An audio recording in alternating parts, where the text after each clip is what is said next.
Assalamualaikum warahmatullahi wabarakatuh. Perkenalkan, nama saya Dina Rosalina. Di sini saya akan mempresentasikan tentang operasional asuransi syariah.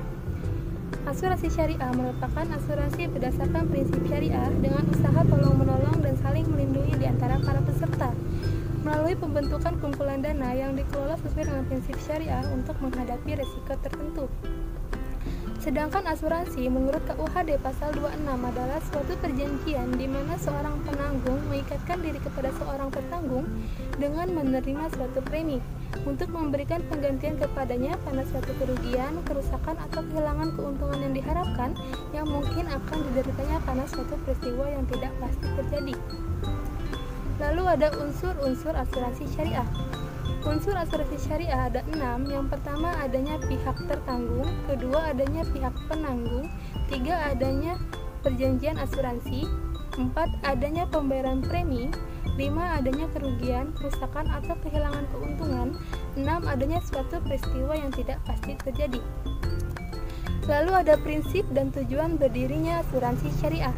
Prinsip ada 9. Yang pertama tauhid, 2 keadilan, 3 tolong menolong, 4 kerjasama, 5 amanah, 6 kerelaan, 7 larangan riba, 8 larangan maisyir, 9 larangan goror. Tujuan berdirinya asuransi syariah yaitu untuk melindungi nilai ekonomi dan aset-aset berharga. Aset berharga terbagi menjadi 2. Yang pertama tangible aset, kedua intangible aset. Lalu ada dasar hukum asuransi syariah.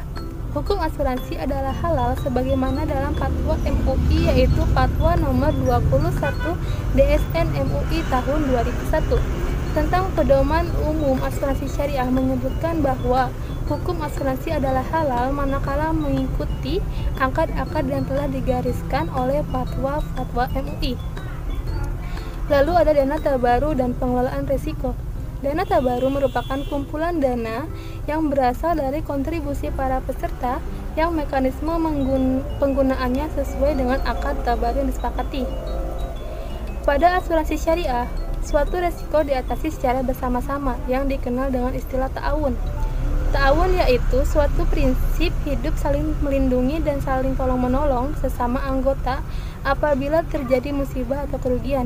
Pada konsep ta'awun, pengelolaan atau perusahaan asuransi bukan sebagai penanggung, tetapi berfungsi sebagai pemegang amanah.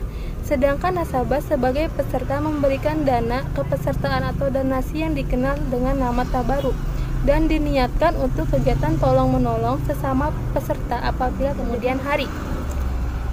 Dana tabaru dan dana tabungan pada asuransi jiwa yang dikumpulkan bukan menjadi milik pengelola, sehingga tidak terjadi transfer of capital. Pengelola hanya sebagai pengumpul dana. Apabila dana tabaru yang terkumpul tidak cukup untuk menolong peserta, maka pengelola wajib menutupi kekurangan tersebut. Salah satu caranya dengan pinjaman modal yang suatu saat akan dikembalikan. Pengelola mendapatkan pendapatan keuntungan dari kegiatan bagi hasil investasi, dana tabungan peserta serta surplus underwriting dan hasil investasi dari modal. Lalu ada mekanisme pengelolaan dana. Mekanisme pengelolaan dana peserta terbagi menjadi 2 sistem. Yang pertama sistem pada produk saving, yaitu ada unsur tabungan. Yang kedua sistem pada produk non-saving, tidak ada unsur tabungan. Pada sistem produk saving dibagi menjadi 2. Yang pertama rekening tabungan, yang kedua rekening tabaru. Sekian presentasi dari saya, kurang lebihnya mohon maaf. Wassalamualaikum warahmatullahi wabarakatuh.